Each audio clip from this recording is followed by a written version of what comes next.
Assalamualaikum, saya Afin Fadilah Helmi dari Fakultas Psikologi UGM. Kali ini saya akan sharing mengenai peta riset. Tradisi riset kuantitatif mengharuskan kita untuk mengetahui penelitian-penelitian yang lalu serta didukung oleh teori-teori yang kuat. Kenapa? Karena kita akan menguji hipotesis. Nah, saya ingin mengambil contoh, misalnya kita punya 3 variabel. Dependent variabelnya adalah school well-being. Kemudian independent variabelnya adalah dukungan sosial guru.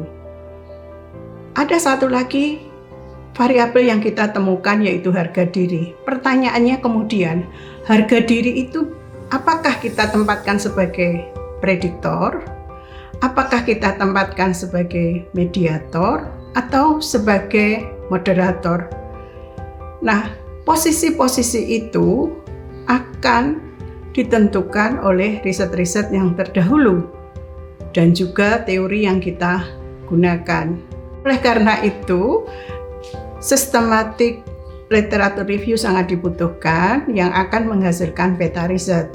Nah, saya ingin memberikan contoh satu gambar di mana ada banyak teori lalu peneliti menentukan I am here.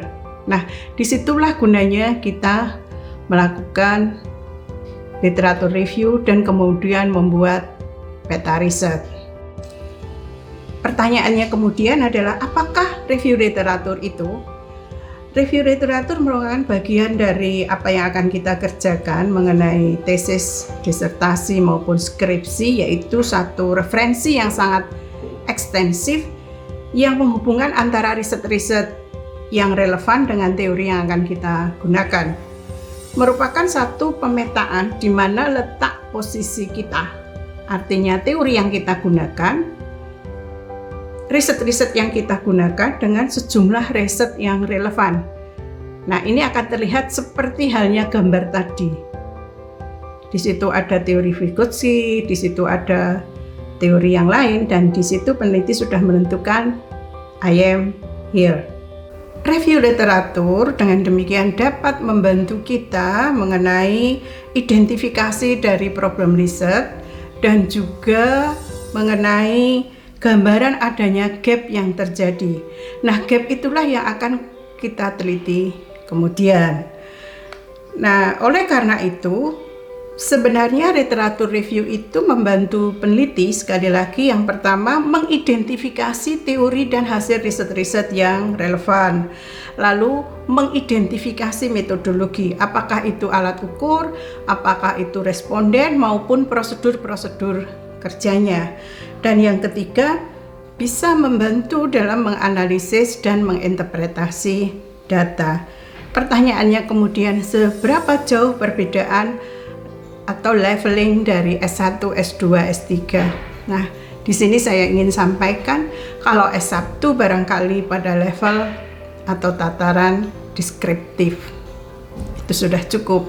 Tapi ketika level S2, maka peta risetnya atau literatur reviewnya bentuknya sudah lebih advance, yaitu level analisis.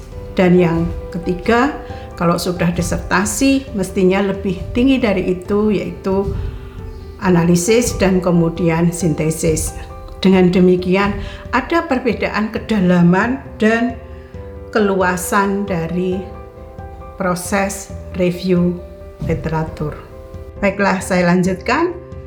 Sekarang sebenarnya tujuan yang lebih luas dari literatur review itu apa? Yang pertama adalah latar belakang historis. Jadi pengetahuan itu tumbuh dan berkembang. Dengan literatur review maka kita akan mendapatkan gambaran perkembangan dari pengetahuan itu sendiri.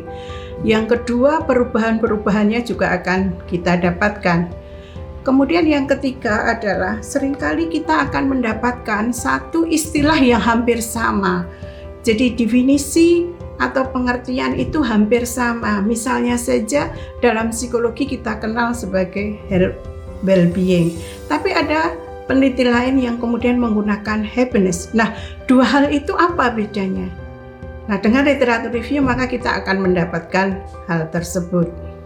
Setelah kita mengumpulkan banyak literatur review, kemudian bagaimana selanjutnya? Saya mengusulkan dalam bentuk matriks. Jadi matriks review jurnal yang isinya antara lain adalah pengarang atau penelitinya, kemudian variabelnya, respondennya, hipotesisnya, hasilnya, kemudian metodologinya. Jadi terserah dari peneliti informasi apa yang ingin dibutuhkan. Nah, setelah dibuat di dalam sebuah tabel atau matriks, selanjutnya kita membuat arsitektur dari literatur review itu seperti apa. Kalau tradisi kuantitatif, maka di sana kita akan mempertanyakan hubungan langsung dan tidak langsung dari sebuah variabel tersebut. Seperti yang saya contohkan di depan, apakah dukungan sosial guru berpengaruh langsung terhadap school well-being siswa? Kemudian variabel harga diri itu sebagai mediator, moderator, atau prediktor. Nah, itulah gunanya kita melakukan pemetaan hasil-hasil penelitian yang terdahulu. Selanjutnya kemudian kalau ingin kita lebih tajam lagi, maka alat ukurnya seperti apa? Karena untuk mengukur school well-being itu banyak. Untuk mengukur dukungan sosial guru juga banyak. Skala dan harga diri ada beberapa. Disitulah gunanya kita membuat peta riset dan peneliti melakukan compare and contrast, jika perlu melakukan kritik. Jadi kalau bisa saya simpulkan bahwa sebelum kita menulis proposal, apakah skripsi, tesis, disertasi bagi para mahasiswa, dibutuhkan istilahnya shopping teori, shopping alat ukur, dan shopping yang lain. Jadi belanja itu menjadi penting, tetapi belanjanya kita konstruk di dalam sebuah peta riset.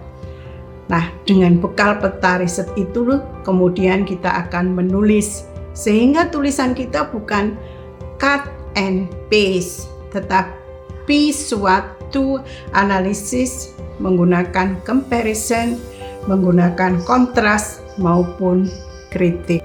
Jika ada pertanyaan, silakan ditulis di bawah ini atau bisa kirim langsung ke email saya.